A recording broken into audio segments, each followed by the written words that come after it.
Maraming salamat.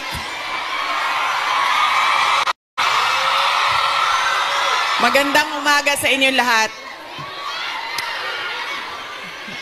Maaari po siguro muna kayong maupo.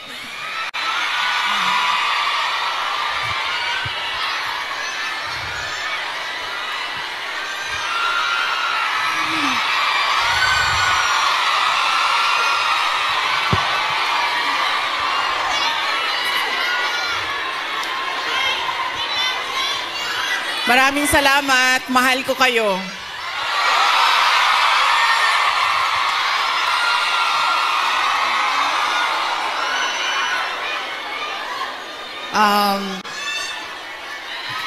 Upo muna siguro para yung mga nasa likod makakita din. Kawawa naman yung nasa likod. Okay?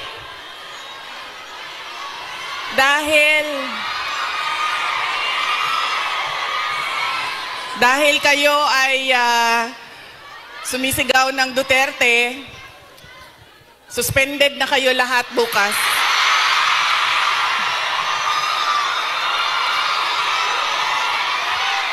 Suspended kayo, suspended.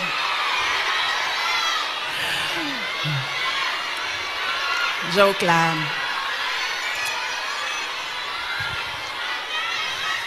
Unahin ko muna ang aking mga pagpapasalamat. Mga thank you muna dahil baka sa sobrang daldala natin, mamaya sa sobrang pagbibigay ng mensahe ay makalimutan ko ang mga pagpapasalamat. Kaya mabuti nang mauna ang mga pagpapasalamat. Una, tayong lahat ay nagpapasalamat sa Hong Kong government and sa Hong Kong police sa kanilang tulong sa atin para mabuo ang ating pasasalamat ngayong araw na ito. We would like to thank the Hong Kong government and the Hong Kong police for their cooperation, for their support to our Thanksgiving this morning on this very beautiful Sunday. Marami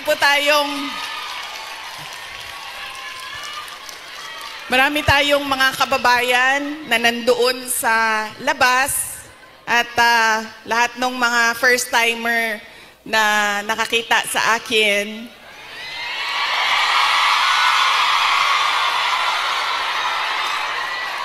Sabi nila, ang ganda mo pala, bakit mukha kang...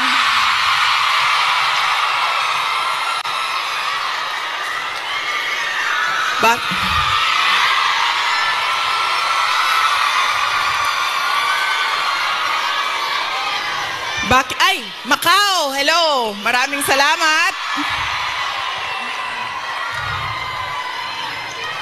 Okay.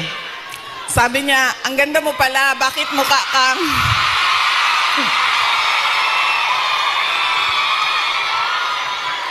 Bakit mukha kang Shrek sa mga picture mo sa internet? Tapos sabi ko sa kanya, sabi ko, ma'am, basta Pilipina, maganda talaga yan. Tayong lahat yon. Now, hindi ko lang alam sa mga Pilipino, sa mga lalaki natin, pero sigurado ako sa mga Pilipina ay maganda. Dahil, ano ang ating proof o evidence sa buong mundo na maganda talaga ang Pilipina? Ilan ang Miss Universe natin? 4. 4 ang Miss Universe na winners ng Pilipinas. Kaya, ibig sabihin, global ang beauty ng Pilipina. Kaya, bago ang lahat, sabihin nyo sa lahat ng kaaway ninyo, Pilipina ako, maganda ako.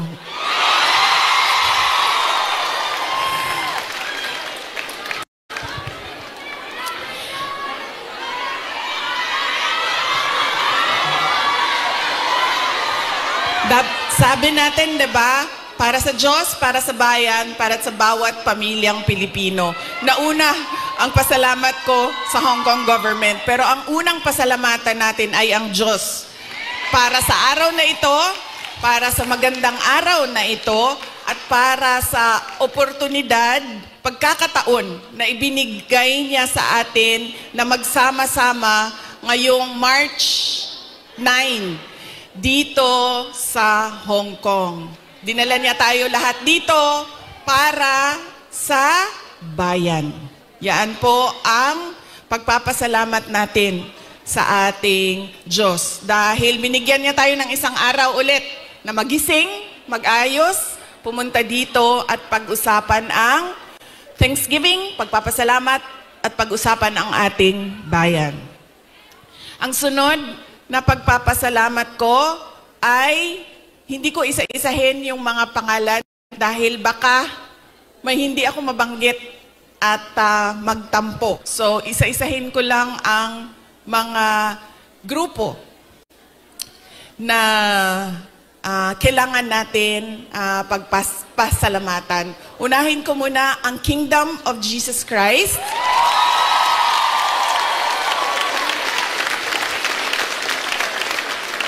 Dahil sa kanilang pagod, luha at pawis para mabuo ang ating Thanksgiving ngayong umaga na ito. Ang sunod na kailangan natin pagpasalamatan kailangan ko pagpasalamatan ay kayong lahat, mga kababayan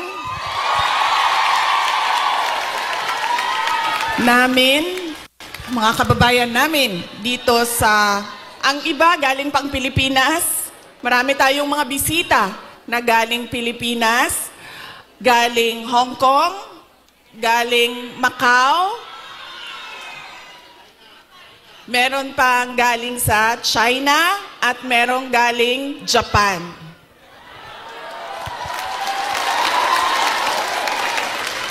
Maraming salamat sa inyo dahil ibinigay ninyo ang oras ninyo ngayong araw na ito. Madami sa inyo kailangan maglaba. Kailangan magplansya?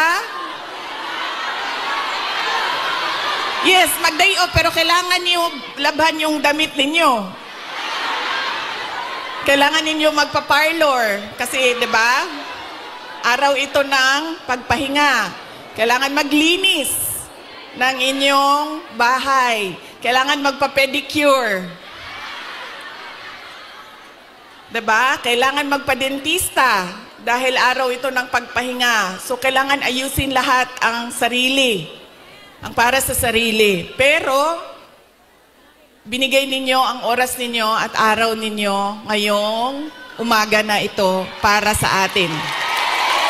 Kaya maraming salamat sa inyong lahat. At alam nyo, kanina habang naglalakad ako, kasi malapit lang kami, so naglakad lang kami. Ang ganda ng weather ninyo dito sa Hong Kong, no? Nakakaganda siya ng kutis.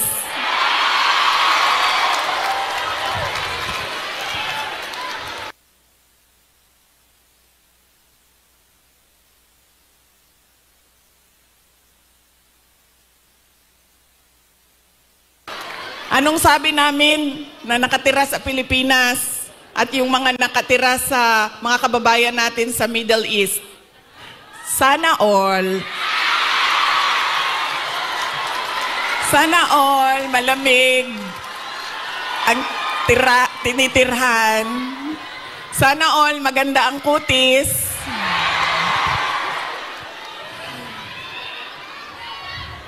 Kaya isa din yan sa dapat ninyong ipagpasalamat sa Diyos. Nandito kayo sa lugar na hindi magulo, maganda ang klima, at lalong-lalo na nandito kayo dahil meron kayong hanap buhay. Hindi natin gusto na umalis ang ating mga kababayan sa Pilipinas. Pero marami sa atin, dahil walang oportunidad sa ating bayan, ay nakikipagsapalaran sa iba't ibang lugar sa mundo para sa inyong mga pamilya. Kaya yun ang sunod natin na pagpasalamatan, yung ating mga mahal sa buhay. Bawat pamilyang Pilipino, kailangan natin magpasalamat sa kanila dahil binibigyan nila tayo ng lakas, sinusuportahan nila tayo, at tinutulungan nila tayo sa ating pakikipagsapalaran sa ibang lugar. Ayaw nila na umalis kayo, ayaw nyo rin na iwanan sila. Pero kailangan natin gawin dahil kailangan suportahan ang ating mga pamilya. Okay? Pagpapasalamat ulitin ko sa Diyos, sa Hong Kong government, Hong Kong Police, sa KOJC, sa inyong lahat, mga kababayan namin na nandito, at syempre kailangan natin pasalamatan ang PDP Laban.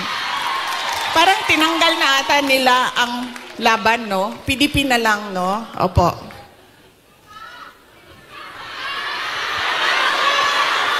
Ha? Okay, suka.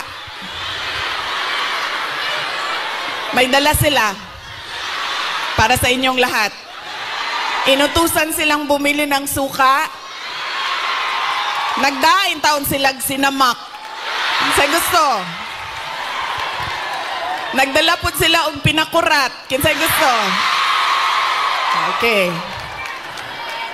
Bagay na sa lechon Macau og pinakurat. Kaganina bitaw naglakaw ko dito. Kana ganing ay, sorry. Kanina naglalakad ako doon. Yun bang nakabitay ng mga lechon Macau ba yan, no? Sa isip ko kanina. Sabi ko, kakain kaya muna ako. So sabi ko, ay hindi, picturean ko na lang muna. Andito sa aking cellphone yung roasted duck at yung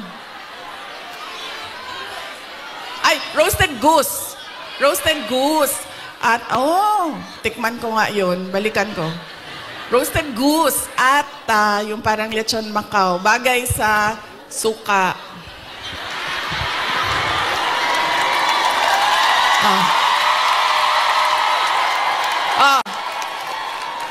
Ano pa ang bagay sa suka?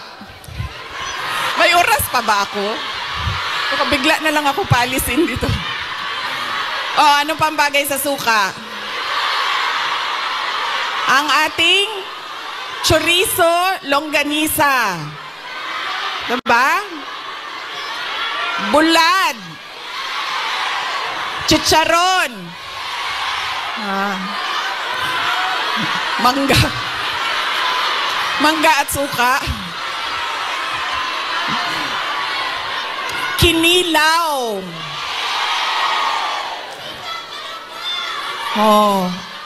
Bulad, galunggong. Yes. Diba? So, kaya tayo lahat nauutusan na bumili ng suka. Kasi lahat yan, lahat ng pagkaing masasarap, kailangan ng suka. Alam niyo, wala sa listahan ko yung speech na suka na yan.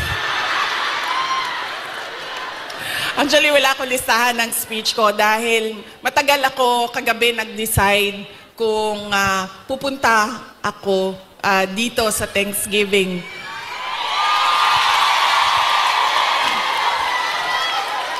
Kaya wala akong listahan ng speech. Pero yes, alam nyo, marami siguro sa inyo ang nautusan na bumili ng suka at mantika.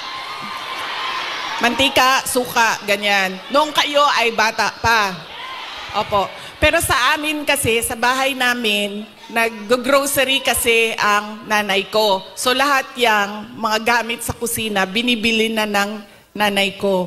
Nautusan lang ako lagi doon sa kanto, sa tindahan, bumili ng Ng Coke.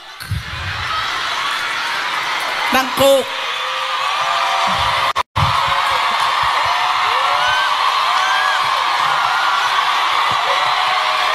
I'm sorry.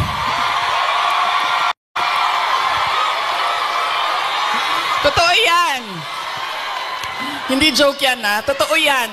Alam nyo, di ba, tag 5 pesos lang ang Coke noon? 1980s? Or less pa nga ata siguro? 5 pesos?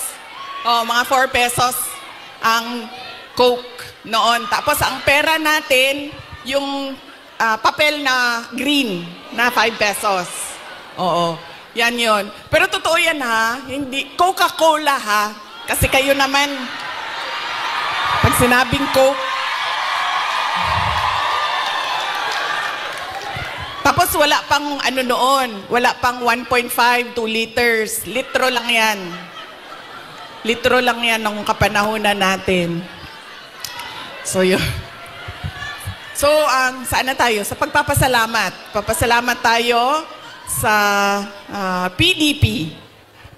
Ating mga kandidato sa PDP. Aabot tayo dyan mamaya. And syempre, kailangan natin magpasalamat kay Pastor Apollo Kibuloy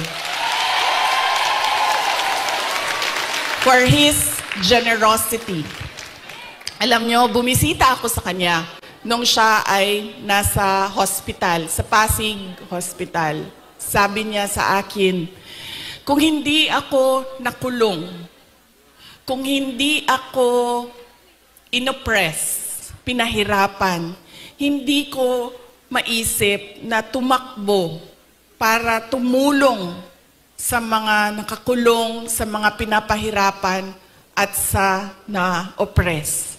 Sabi niya, tama lang na ganito ang nangyari dahil naliwanagan ako at napaabot sa akin ang mensahe na kailangan kong tumakbo bilang senador para tumulong sa mga nahihirapan at pinapahirapan.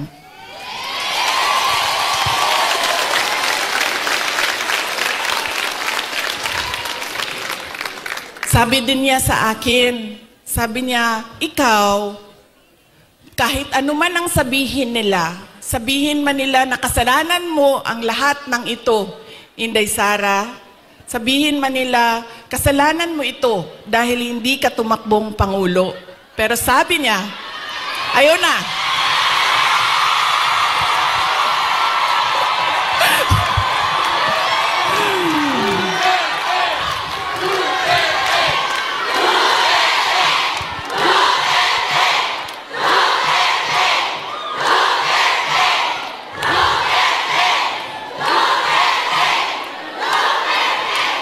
Pero sabi niya, makinig tayo kay Pastor Apollo Kibuloy.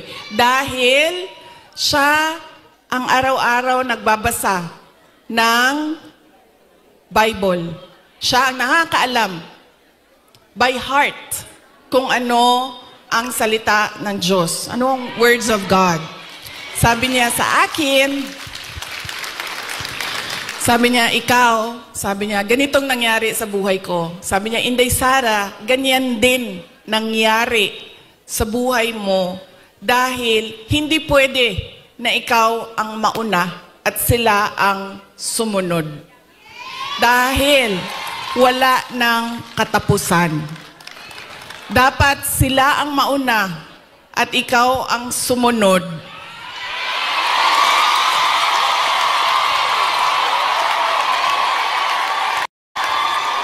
Para matigil na at hindi na paulit-ulit ang kahirapan sa ating bayan. Kaya, nung sinabi niya sa akin yon, hindi na masyadong masakit. Masakit pa rin sa akin pag nakakarinig ako ng kasalanan mo yan lahat, Inday Sara. Pero iniisip ko na lang, nako, sinabihan ako ni Pastor Kibuloy, you are there, you are where you are intended to be by God, exactly where you are.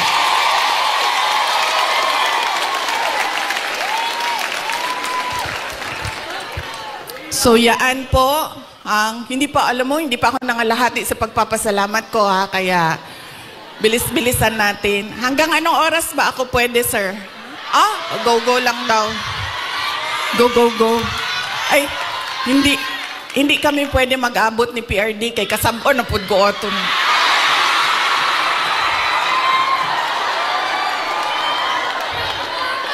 Kibaw mo nang nagsayo ko, Tagalog din. Alam nyo, bakit ako nandito ng maaga? Gumising talaga ako ng maaga. Ang alarm ko, 6:30 a.m., 7 a.m., 7:30 a.m., 8 a.m. 4 yung alarm ko. Para hindi kami mag-abot ni President Rodrigo Duterte. Kasi pagagalitan na naman niya ako sa mga pangyayari. No, hindi naman siya nagagalit. Actually, mabait. Kumalma na si PRD nung medyo nagka-edad na siya. Mahal ko kayo.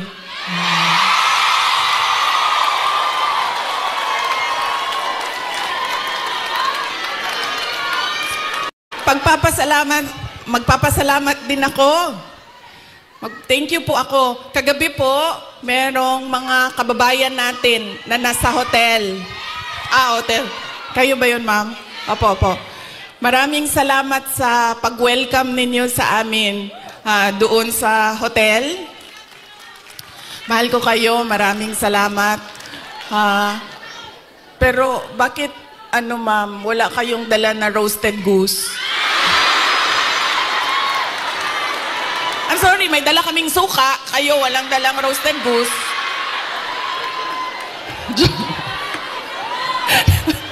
Joke lang.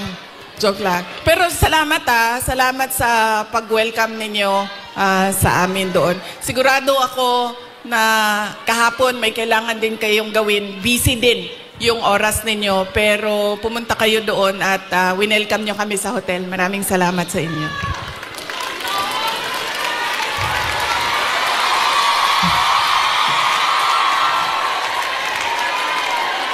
Ang sunod ko po na pagpapasalamat ay personal po sa akin. Para sa inyong lahat, mga kababayan namin dito sa China, sa Hong Kong, sa Macau, dahil noong 2016 ay nagkita-kita din tayo dito para sa pagpapasalamat, tapang at malasakit at suporta sa administrasyon ni Pangulong Duterte. Kaya, papasalamat po ako dahil from 2016 hanggang 2025 ay nandyan pa rin kayo at nandito pa rin kayo para sa bayan. Maraming salamat. Sunod po ay personal pa rin ang pagpapasalamat ko sa inyong lahat, sa tulong ninyo, sa kampanya ninyo, sa suporta ninyo para sa akin at sa boto ninyo noong nakaraang halalan noong 2020. At sa susunod na halalan sa 2020. Joke lang. Joke. Sandali lang.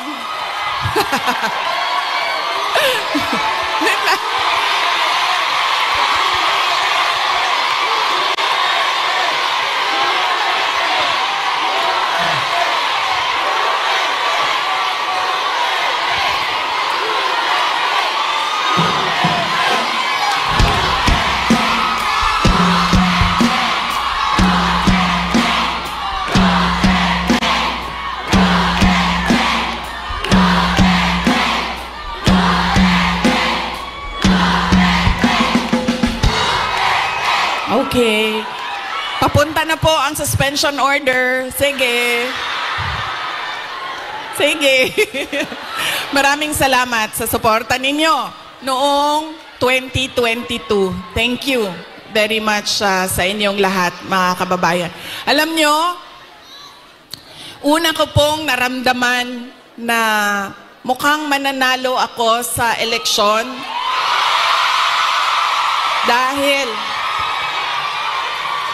dahil nakita ko ang overseas absentee voting results. Una siyang lumabas. So nakita ko na I think 98% lahat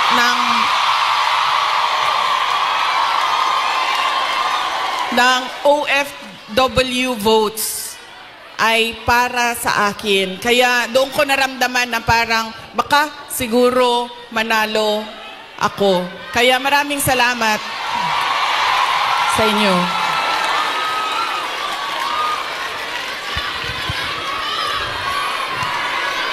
Ang susunod ko po na pagpapasalamat ay sa akin pa rin, para sa inyong lahat, sa suporta ninyo sa aking mga kasamahan, sa aming trabaho, sa programa at proyekto ng Office of the Vice President. Maraming salamat po sa inyong lahat.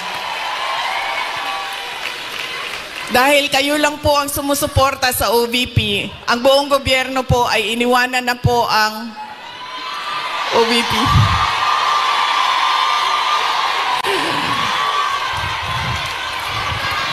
Maraming salamat. Yung satellite offices po namin sa iba't ibang lugar ay naningkamot. Ano sabihin naningkamot? Nagsisikap.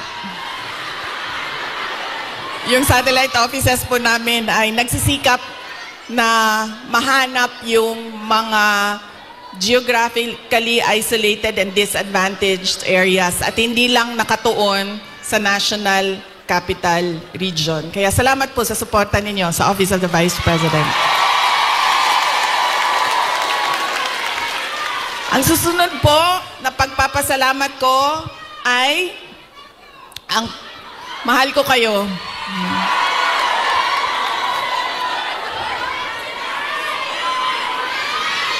Kaya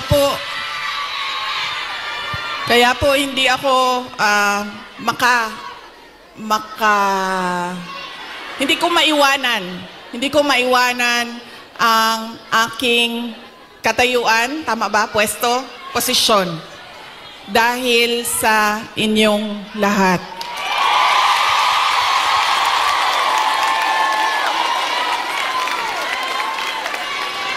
Ang sunod na pagpapasalamat ay mula po sa aming pamilya, ang pamilya Duterte.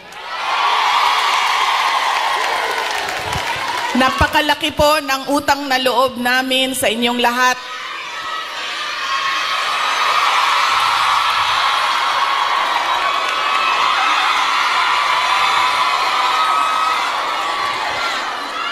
Dako kayo ang amo ang utang nga kabubuton kaninyong tanan, mga kaigsuunan namo.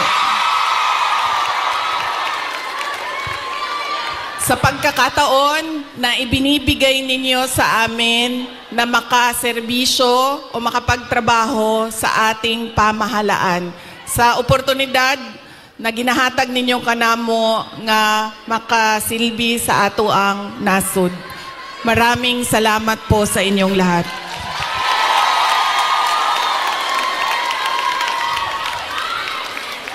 Okay, so yan na po ang aking mga pagpapasalamat.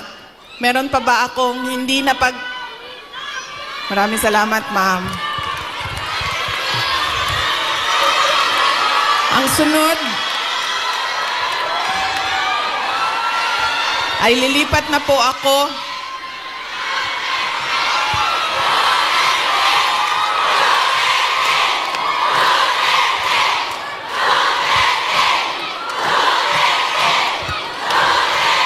paminaw sa mo ba? Kadyot lang ba? Alas 12 na.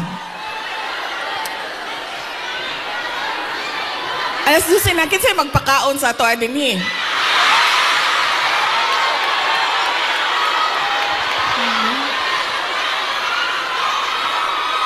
May pagkaon? May Jollibee. May Jollibee daw, sabi ni ma'am.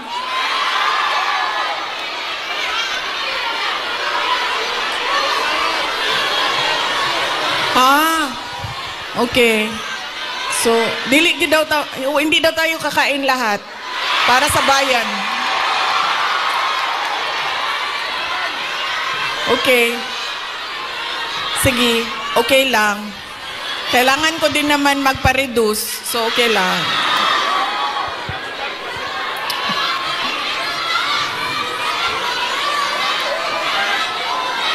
Ma'am, darating tayo dyan sa ayuda na yan, ha? Wait lang. Kasi, tuloy-tuloy ko na, ha? Ang susunod ko po ay ang dahil pagpapasalamat po ito kay PRRD, former President Rodrigo Duterte, ay mag-share ako sa inyo ng aking pagpapasalamat sa kanya.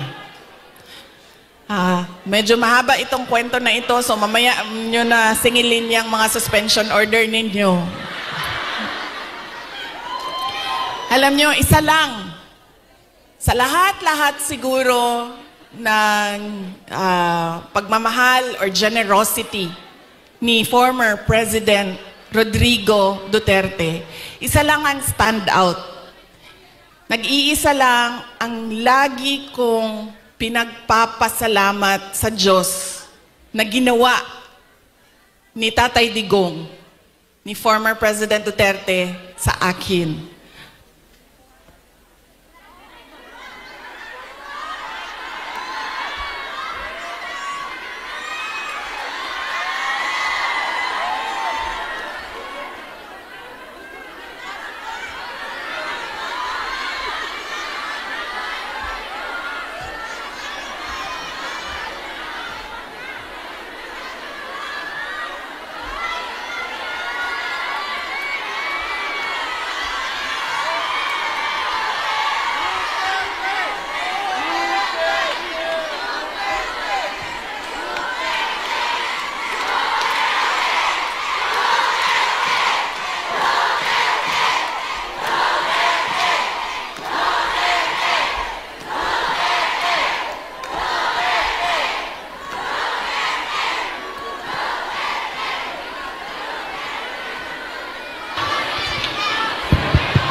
Hello?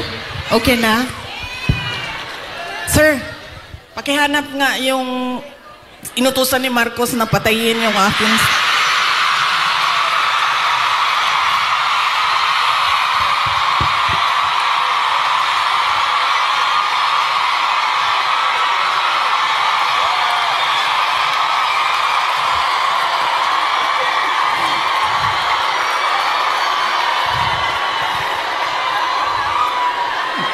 Yan. Dahil sa mga ganyan, nakakasuhan ako eh.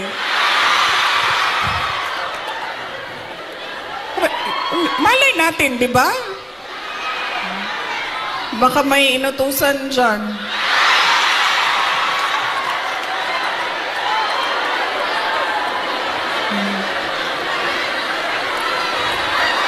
Okay. Isa lang. Paulit-ulit yan pag napapaisip ako sa tatay ko. Binigyan halaga niya at inulit-ulit niya sa akin ang kahalagahan ng edukasyon. Hindi niya ako tinigilan. Alam nyo, si PRD, yun pong mga nasa harap, kailangan nyo po umupo kasi hindi makakita yung nasa likod. Hindi siya tulad ng tatay ninyo na malambing, mapagmahal. Hindi ganyan ang tatay ko. Ang tatay ko galing siya sa generation na laging galit. Diba? Sino yung may mga magulang na yung generation na laging galit?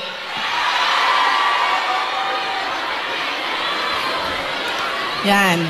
Galing dyan ang generation. Galing dyan ang tatay ko sa generation na yan. So, lagi siyang galit. So, sa akin, maalala ko, sinabi niya talaga sa akin, paulit-ulit habang ako ay lumalaki. Ikaw, sabi niya, hindi ka tao sa paningin ko. Napaisip ako noon, diba? Sabi ko, pusa o aso? Sabi, hindi ka tao sa paningin ko kung hindi ka abogado o doktor. Totoo yan. So, paulit-ulit niya yan na sinasabi sa akin.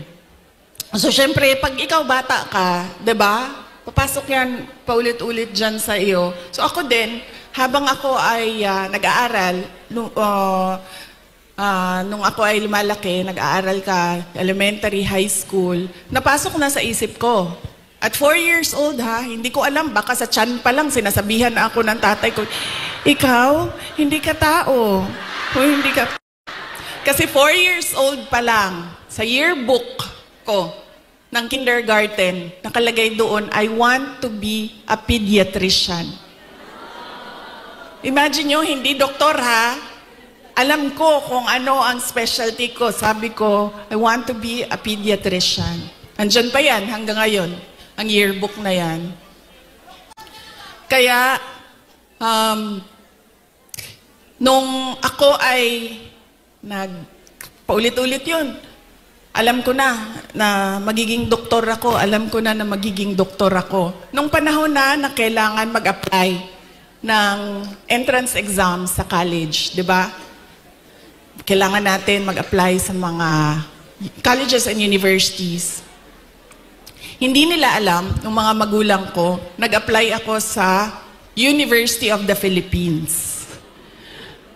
Nung nag-apply ako sa University of the Philippines, syempre nilagay ko din naman yung science courses.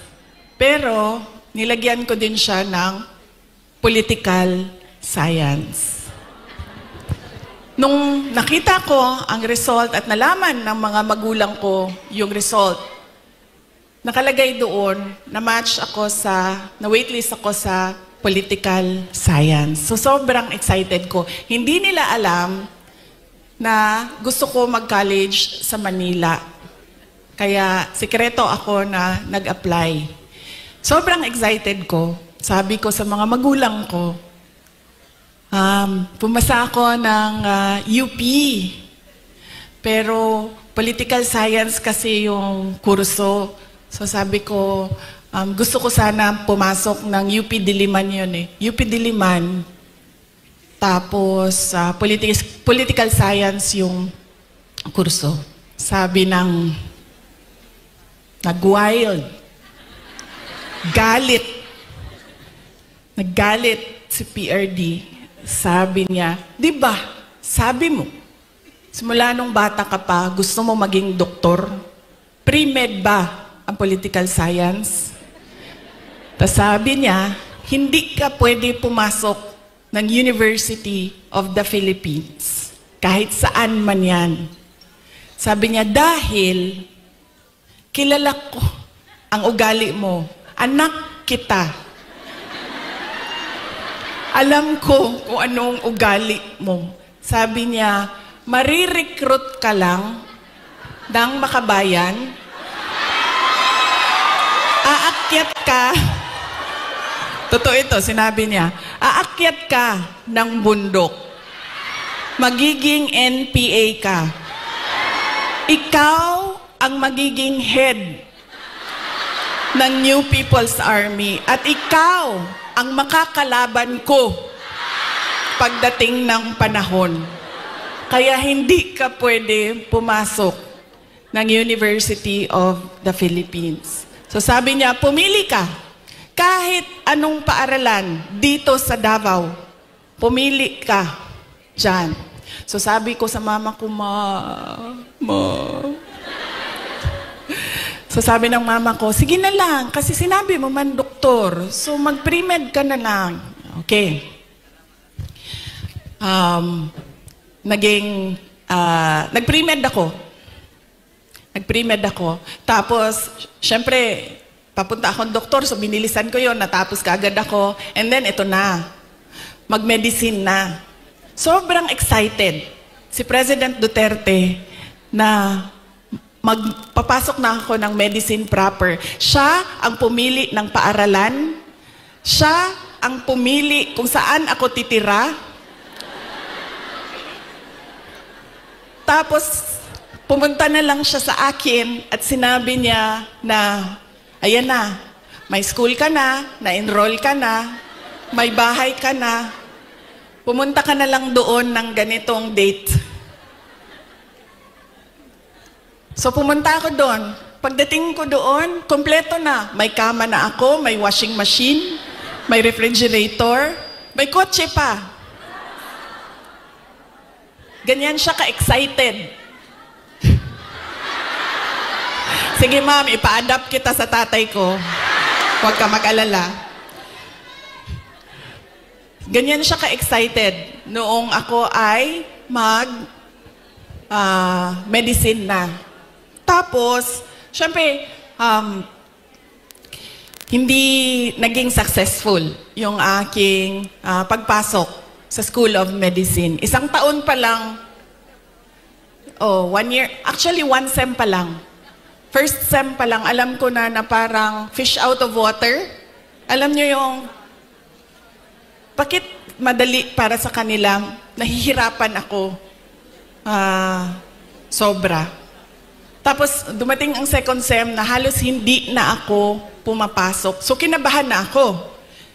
Kasi, di ba sa probinsya, di ba sa Atua, pagpadala ka sa Manila kasi ako nag-med school, pag ipadala ka sa Manila, parang malaking send-off yon. Congratulations sa anak ko, graduate ng ganito. Congratulations at magiging doktor yan. Class off. Ganon, diba? So ako, syempre kinabahan na ako kasi hindi ako makakauwi. Pinadala ako sa Manila para maging doktor. Tapos uuwi ka, drop out. Nag-apply ako ng, naisip ko pa noon, nung pinag-iisipan ko ang kapalaran ko, sabi naman ng tatay ko, doktor daw o abogado. So dito na lang ako sa abogado. So lumipat ako, nag-apply ako sa San Beda College kasi at the time na nagdesisyon ako, San Beda College na lang yung bukas sa mga exams, entrance exams. So hindi ko pa sinabi kaagad sa mga magulang ko na nasa San Beda na ako. Nalaman na lang nila dahil nagsabi ang driver. Sabi niya, hindi na yan siya pumupunta ng Cavite. Lagi kaming nandyan sa Menjola.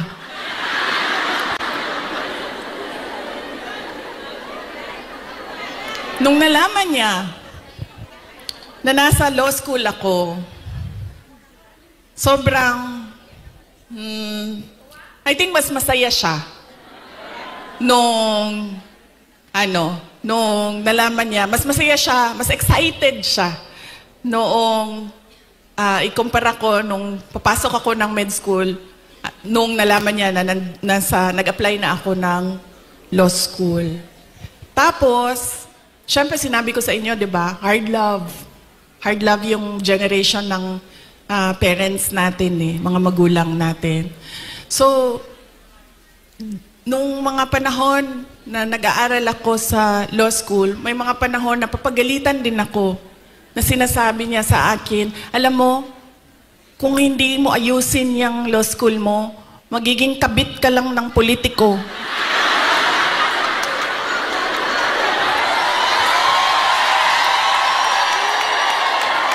Ganyan. Ganyan siya kung, di ba pangit pakinggan sa atin? Pero ganyan yung style niya para idikdik sa'yo na mag-aral ka. Tapos, meron pang isang beses na sinabihan niya ako, alam mo, kung hindi ka mag-aral ng mabuti, magiging halaman ka lang dyan sa gilid. Ganyan yung force by which he emphasized into my brain that I need to become a lawyer. So nung pumasa na ako ng bar, doon ko nakita ang pagbabago sa magulang ko. Hindi sa nanay ko dahil ang nanay ko sobrang supportive nun. Kahit maging halaman ako, didiligan ako nun eh. Ganyan kabait ang nanay ko. Diba? Pero nung nakita niya yung grade ko sa bar exams at nakita niya na mas mataas yung grade ko sa bar exams kesa sa kanya nung tatay ko. At hindi lang 0.1, 0.2, 0.3. 5 points ang layo namin sa grado. Doon siya nagbago. Parang naging tao na ako sa paningin niya. Lalo pati, pag every time nababanggit yung grade sa bar, hindi na siya talaga nagsasalita. Tapos lagi ko pa sinasabi sa kanya, sabi ko, partida yan pa ha, kasi hindi ako nag-aral eh. Kung nag-aral ako, top-notcher ako eh.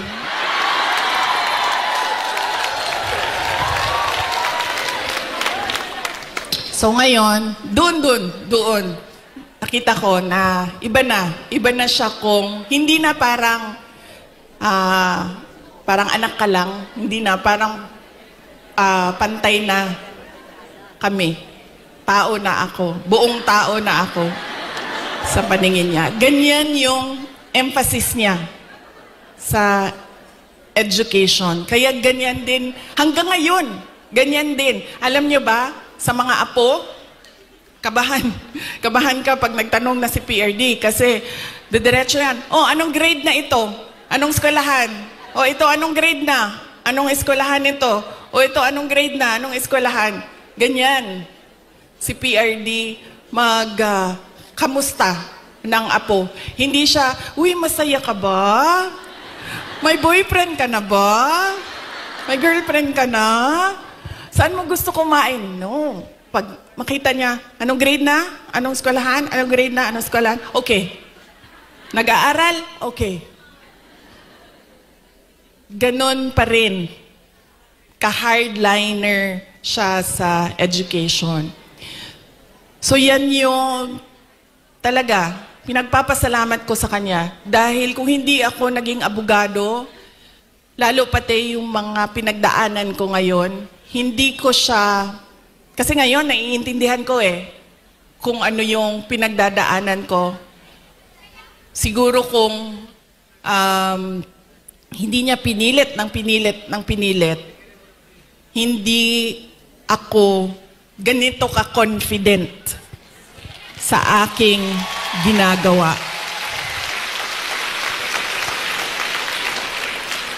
So sana din sa inyong lahat, ganun din. Kaya nung nangangampanya ako nung 2022, lagi kong sinasali ang kampanya, plataforma ko ang edukasyon. Sana ganun din ang inyong mga anak, ang inyong mga kapatid, ang inyong mga apo. Na huwag ninyo silang tigilan. Dahil minsan, ako, pag pumupunta sa mga barangay ninyo, sa mga municipality ninyo, meron talaga akong naririnig na sumasagot na, oh, college graduate naman pero wala namang trabaho. Pero, iba din ang trabaho ng college graduate at natapos lang ng grade 6. Iba talaga yun. Iba yung oportunidad na dumadating sa mga nakapagtapos kesa natapos lang ng grade 3, grade 4. At madami yun. Madami yan sa ating bayan ngayon. Na pagdating ng high school, ay sinasabihan yung mga anak, kailangan mo na magtrabaho, tumulong sa pamilya. Kaya dapat, wag nating tigilan ang ating mga anak. Paulit-ulit talaga yan. Edukasyon ang susi ng pagbabago ng buhay nila.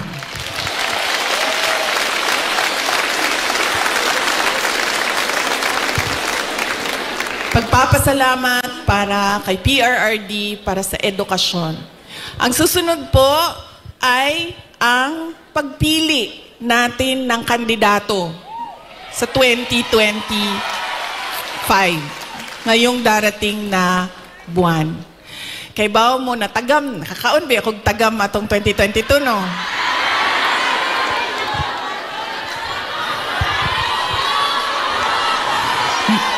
Yan lagi ang, meron pa isang beses, Bisaya, sa Cebu. Ay, sa Cebu ba ito? O sa Cagayan de Oro. Basta, usually kasi pag Bisaya, di ba, diretso na sila istorya, wala na sila break. Wala break. Ana siya sa kon. Inday Sara, anak ko, yes ma'am. Ano siya, nakakaon kag tagam, no?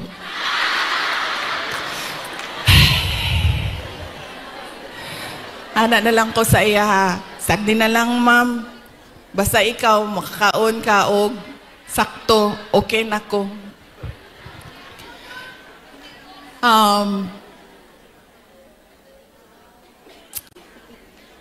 Ayaw ko kasi, masakit sa akin ang sabihin ang sorry sa inyong lahat.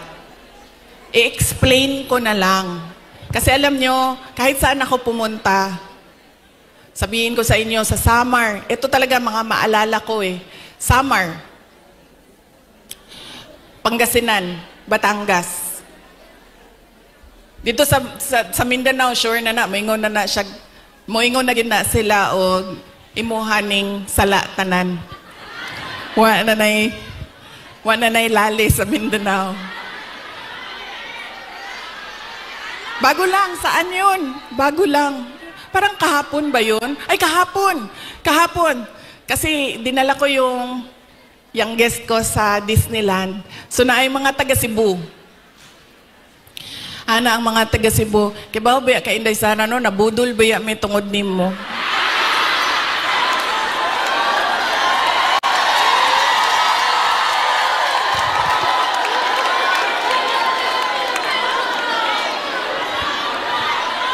Ang sa Samar, sabi sa akin, maalala ko yun, kibaw ka, hindi sana, Tagalog siya, kay kanang waray man, ay, sanang waray man na sila dito, no? So, nagtagalog siya sa ako, ah.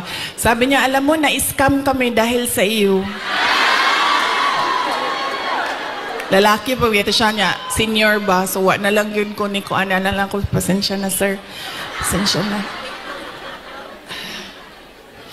So, akala ko kasi, ito na naman tayo sa maling akala.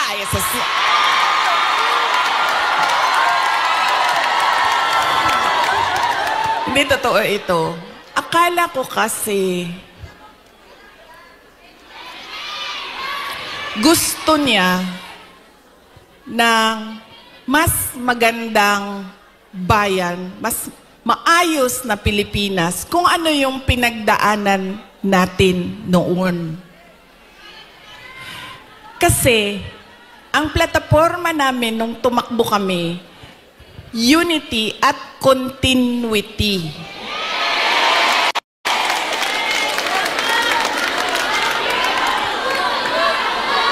Nabudo lagi.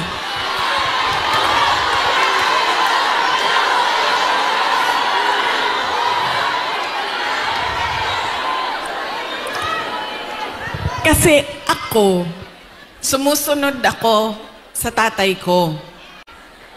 Ibig sabihin, sa trabaho ba? Sumusunod, hindi ako sumusunod sa tatay ko sa personal. Kaya nga ako nagtatago, di ba? Sumusunod ako sa trabaho. Nag-mayor siya. Nag-vice mayor siya. Nag-vice mayor ako. So, ang ginagawa ko, there has to be something, added value ba? Value added sa iyo. Diba? Kasi, paano ba naman na binoto namin ito si Rodrigo, pero binoto ka namin, wala namang value added. Wala namang dagdag na kahalagahan sa iyo. Diba? So, sumusunod ako sa tatay ko. Nag-vice mayor siya, nag-vice mayor ako. Nag-mayor siya, nag-mayor ako. Noong Sandali lang, ma'am. Mamaya na yung president. Wow. Sandali lang. So, nung mayor ako, ano ba yung targets ko as mayor? 'Di ba? Kasi kailangan may value added sa iyo. So sabi ko, okay, ganito na ang nagawa ng administration ni President Duterte. Saan pa ba natin dadalhin ang Davao City? So may target kami. Nung umalis ako sa Davao City as mayor, number 4, most competitive city na ang Davao City. Number 8 na kami sa mga pinakamayaman na syudad sa buong bansa.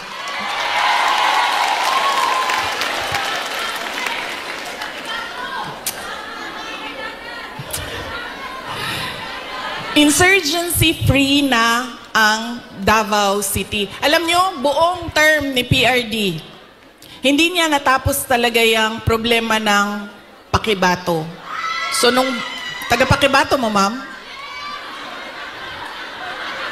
Mabi again na ingon ni PRD, insya mag-NPA lang ka sa Pakibato, ikaw kalaban sa mga sundalo.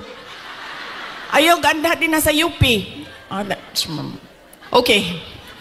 Diba? Hindi niya natapos. And sa akin, meron kasi insidente doon na ako ang mayor, namatay yung opisyal, na napagalitan ako ng nanay. Tiga Visayas yung pamilya. Kausap ko siya sa phone, sabi ko, ma'am, pasensya na, namatay yung anak mo, ganyan. Napagalitan niya ako. So sinabi ko, sige, tapusin natin yan. So tinapos namin. In 3 years, o 4 years, in 4 years, tinapos namin yung problema sa Pakibato. There has to be something new and something better in you. Akala ko kasi ganyan. Dito ko lang naintindihan na hindi pala lahat ng tao pareho ko mag-isip. Yun yung naging problema. So yun yung kailangan ko ihingi ng pasensya sa inyong lahat. Dahil sabi nga ni Pastor Kibuloy, dapat lang siguro mangyari ang mga nangyayari para makita natin. Kawawa lang siguro ang mga tao, ang bayan, pero if we talk about the divine, maybe there is a reason for what is happening. So yun yun. Ngayon, pipili na naman tayo ng mga opisyal ngayong Mayo. Ano ba ang problema natin, mga botante? Ang problema sa atin, ang pinipili natin ay paulit-ulit ba? Pabalik-balik lang. Mahilig tayo sa sikat. Mahilig tayo sa magaling kumanta, sumayaw dito sa stage. Mahilig tayo sa nagpapa-amuse, nagpapatawa sa atin. At mahilig tayo sa hindi natin tinitingnan kung ano ba yung karakter, totoong karakter ng tao sa likod ng mukha niya sa TV. Ganyan tayo ang ugali ng mga Pilipinong botante. Kaya siguro dapat sa darating na halalan, pag-isipan na natin ang ating iboboto. Sabi ko nga sa inyo, nadala na ako, na-scam na ako, nabudol na ako. Hindi ako mag-endorso ng kandidato. Kasi baka pagkatapos ng eleksyon, sasabihin nyo na naman, naskambay amin day Sara dahil sa iyo. Ang gagawin ko para sa inyo, sasabihin ko, ano ba ang kailangan nating gawin as voter? Ano? Una, huwag natin ibenta ang boto natin. Diba? Ngayon, legitimate na ang vote buying. Nakatago siya sa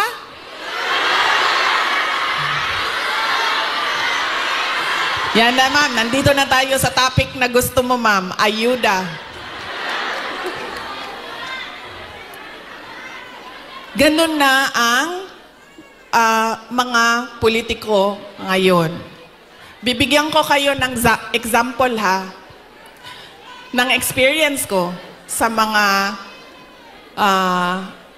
pagbibigay ng ayuda o vote buying. Noong barangay election na nakaraan, bago lang, tinanong ko yung isang kaibigan ko, ano bang ginagawa mo na suporta sa barangay candidates? Tapos sabi niya, ang ginagawa ko, humihingi ako ng tupad at AIX at binibigay ko sa mga barangay captain para ibigay nila sa supporters nila. So sabi ko sa kanya, okay, hindi ko magawa na ganyan yung suporta na ibigay ko sa mga local barangay candidates. Pero totoo yan. Hindi man pinag-uusapan, pero totoo yan na nangyayari. Nakikita nyo yan.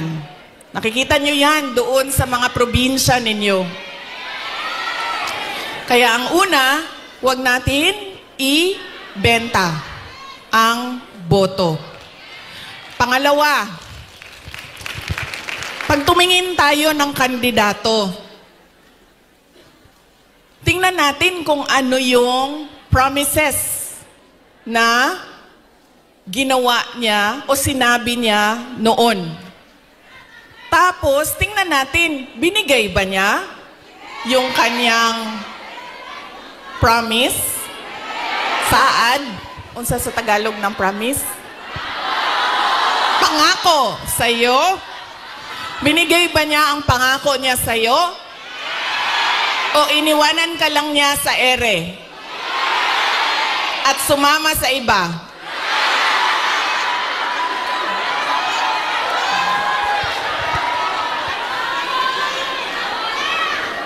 Ganyan. Ang pangalawa, na kailangan natin isipin. Itong kandidato na ito, paulit-ulit ko na to binoto, Ano ba sinabi nito noon? Ano bang nagawa niya? Ano bang rason niya? Bakit hindi niya nagawa? At ano yung mga totoong nakikita ko na nagawa na? Yan yung pangalawa. Pangatlo, ito talaga. Wala sa buong mundo ang makakakontra sa akin, kahit isa, nito. Dahil ako ay produkto din ng political dynasty.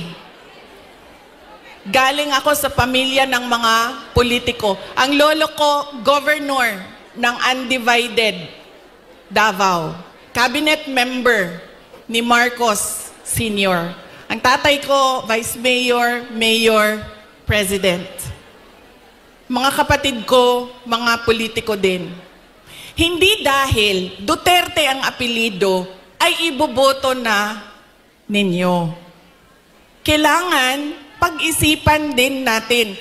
Duterte ito, pero ano ang maitutulong niya sa bayan? Ano ang magagawa niya para sa bayan?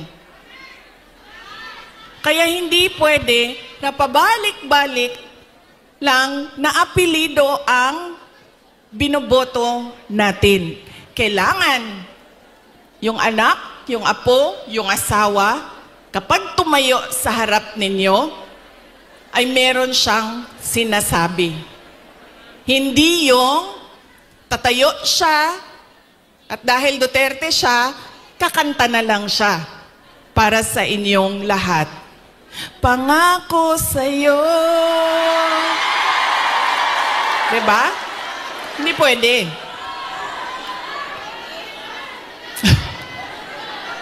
Ma'am, ganyan talaga yan, ma'am. Sa tingin ko naman kasi talaga, totoo, walang forever. Kaya darating talaga ang punto na iwanan ka talaga. Si Ma'am Gemma, ay, shh daw. Shh.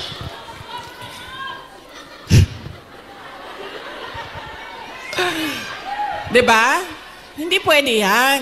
Hindi na pwede. Kasi yan yung ganun tayo dati. Oo, eto.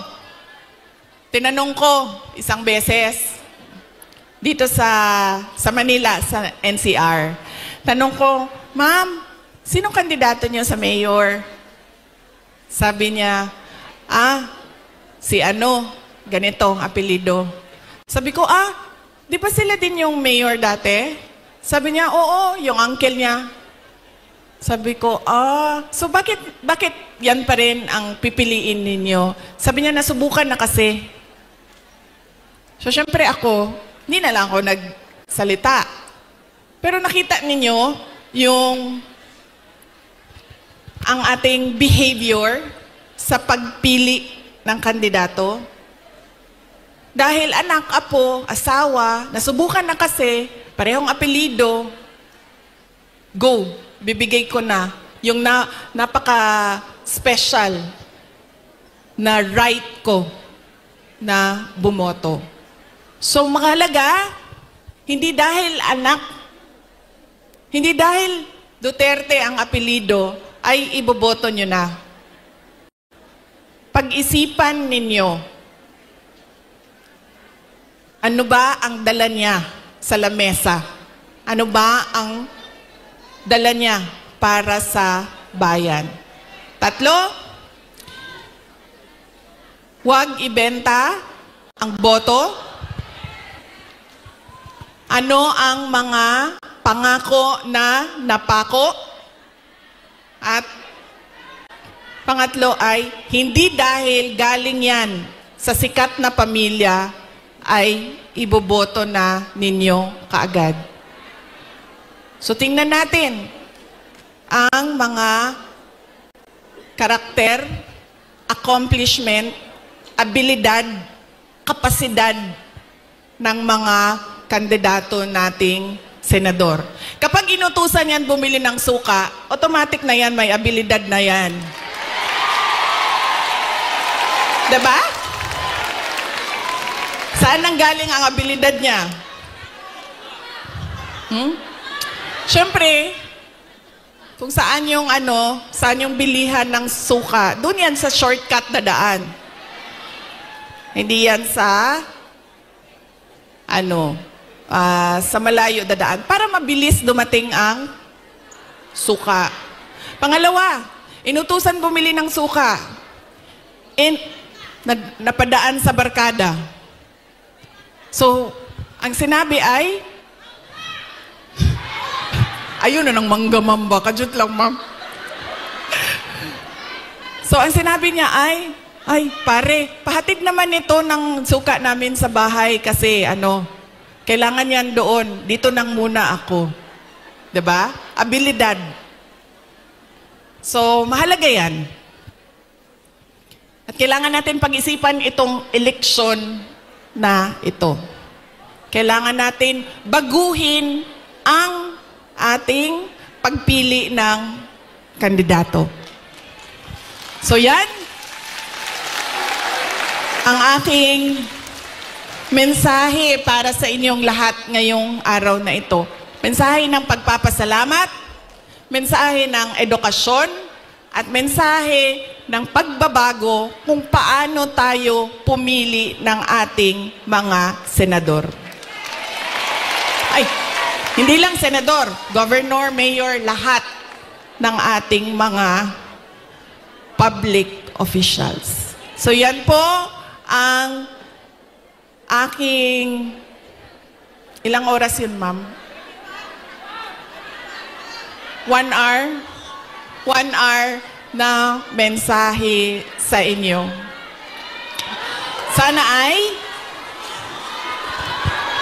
alam nyo, gusto ko lumapit sa inyo.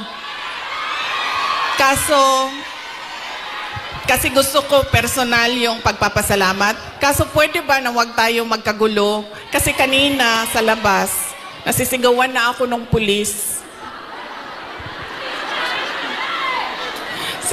Nasisigawan na niya ako kasi medyo nagkakagulo kami doon sa picture taking namin sa labas. So, pwede ba ako mag-hello lang, hello sa inyo? Tapos, wag lang tayo magkagulo kasi baka palayasin tayo dito.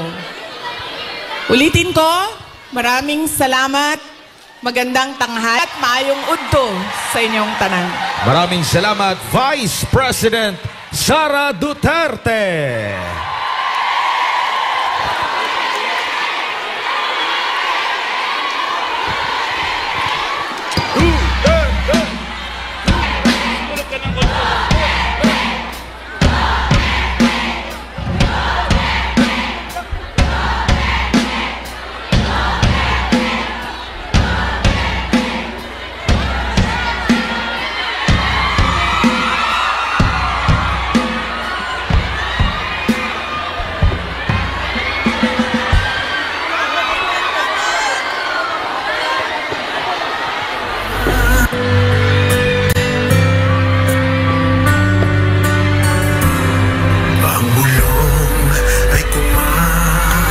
Itaas natin ang ating mga bandi.